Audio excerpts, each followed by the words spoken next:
اعوذ باللہ من الشیطان الرجیم بسم اللہ الرحمن الرحیم۔ انسان کی مشقت کیا ہے، دکھ کیا ہے جس سے یہ رسول بچا رہا ہے صلی اللہ علیہ وسلم، جس کو یہ رسول محسوس کرتا ہے صلی اللہ علیہ وسلم۔ کیا دکھ تھا رسولوں کو؟ کیوں وہ انسانوں کے بارے میں اتنا زیادہ حساس رہے، مخلص رہے کہ کسی طرح ان کو بچا لیں؟ لوگوں کی خاطر انہوں نے دکھ کاٹے، پتھر کھائے، لیکن وہ دعائیں نہیں دی۔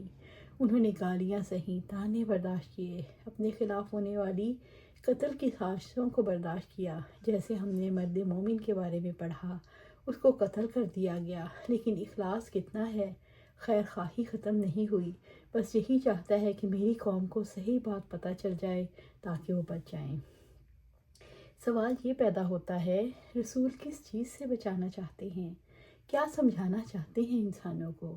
کس وجہ سے اللہ تعالیٰ نے یہاں بتایا تمہارے پاس بھی ایک رسول آ گیا ہے، وہ تمہیں بچانا چاہتا ہے مشقت سے، تکلیف سے؟ تو انسانوں کا دکھ کیا ہے، المیہ کیا ہے؟ اصل میں رسول چاہتے تھے کہ ان کے قوم آگ کے گڑھے میں گرنے سے بچ سکے، وہ گناہوں سے باز آ جائیں۔ وہ چاہتے تھے یہ قرآن کے راستے پر چلیں، ایسے کام نہ کریں جو اللہ تعالیٰ کے احکامات کے خلاف ہوں۔ اس بات سے وہ ان کو بچانا چاہتے تھے، اس وجہ سے ان کو بہت تکلیف ہوتی تھی۔ رسول انسانوں کو ہمیشہ کی زندگی کا فائدہ دینا چاہتے تھے، وہ ہمیشہ کی زندگی جو آخرت کی زندگی ہے اس کے نقصان سے بچانا چاہتے تھے۔ جس اللہ نے انہیں پیدا کیا ہے، انسان اسی کے کیوں نہیں ہو کر رہتے، اسی کی طرف وہ بار بار دعوت دیتے۔ وہ انسانوں کو گمراہیاں دور کرنا چاہتے تھے، انسانوں کو بچانا چاہتے تھے۔ اللہ تعالیٰ کا جو پیغام رسول تک آیا، ان کی نظروں میں آخرت کی حقیقت اتنی واضح ہو گئی کہ اب ان سے انسانوں کی گمراہی برداشت نہیں ہوتی تھی، وہ ان کو گمراہیوں سے بچانا چاہتے تھے۔ رسول لوگوں کو جہالت کے اندھیرے سے نکال کر روشنی کی طرف لانا چاہتے تھے۔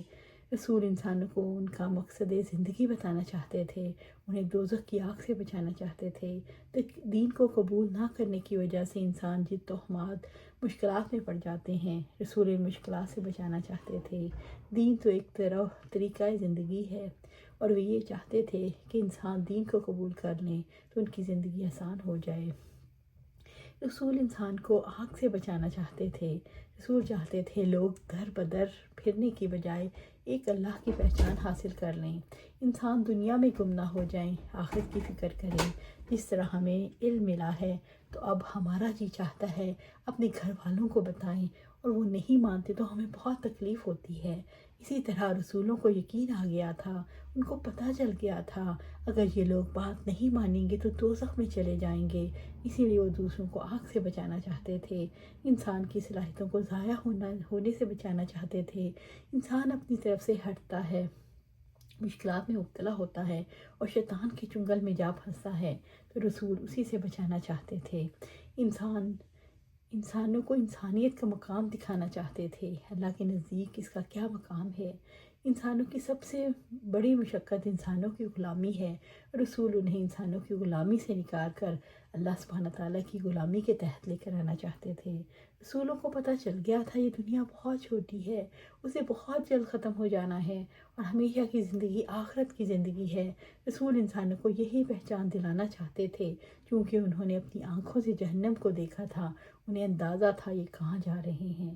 انسان کی ایک مشقت یہ بھی ہے، اگر رسول کا لایا ہوا طریقہ زندگی نہ اپنایا جائے تو پھر سمجھ نہیں آتی کہ کیا کریں، کس کی مانیں۔ انسان ذہنی انتشار کا شکار ہو جاتا ہے۔ مشقت یہ ہے انسان سفر طے ہی کرتا رہے اور اسے منزل نہ ملے، منزل کھو دی جائے، منزل کا واضح تصور نہ ہو، یہ مشقت ہے۔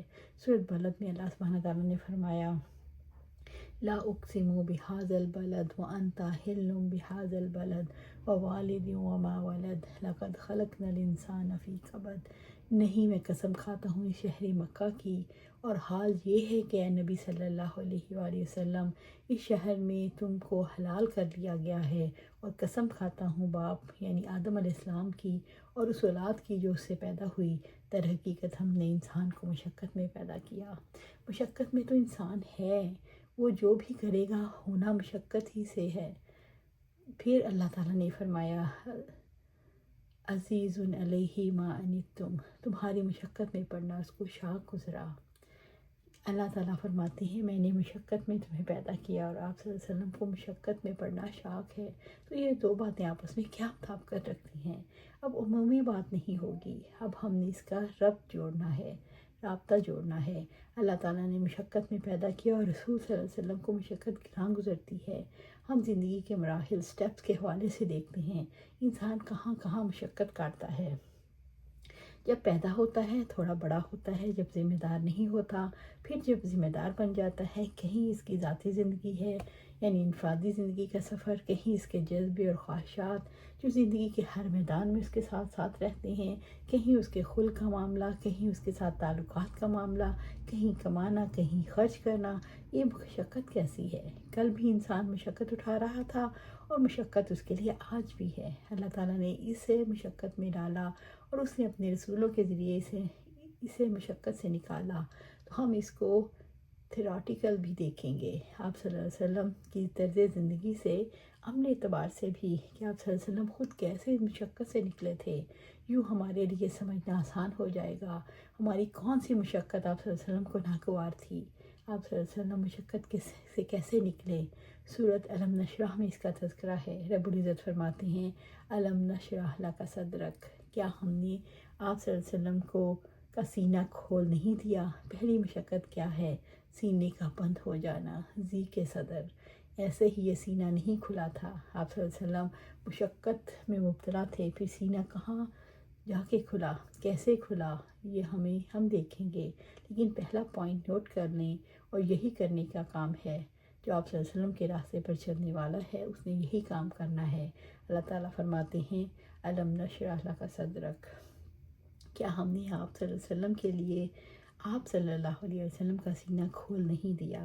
آپ صلی اللہ علیہ وسلم خود نہیں کھول سکتے تھے، اور یہاں ایک بڑی حقیقت کا انکشاف ہوتا ہے کہ رسولوں کے لیے بھی اپنی مشقت دور کرنا ممکن نہیں تھا۔ رسول مشقت پر تکلیف محسوس کر سکتے ہیں لیکن مشقت دور نہیں کر سکتے۔ اصل میں اس کو دور تو رب نے کرنا ہے۔ رسول نے تو راستہ دکھانا ہے، اس نے تو پیغام دینا ہے، وہ ہادی ہے، وہ رہنما ہے، راستہ دکھانے والا ہے، راستے پر چلانے والا ہے۔ اللہ سبحانہ تعالیٰ سے دعا ہے ہمیں قرآن و سنت پر عمل کرنے کی توفیق دے، اس پر جما دے اور جنت الفردوس کے اعلیٰ مقام پر اپنے پاس گھر عطا فرمائے۔ آمین یا رب العالمین۔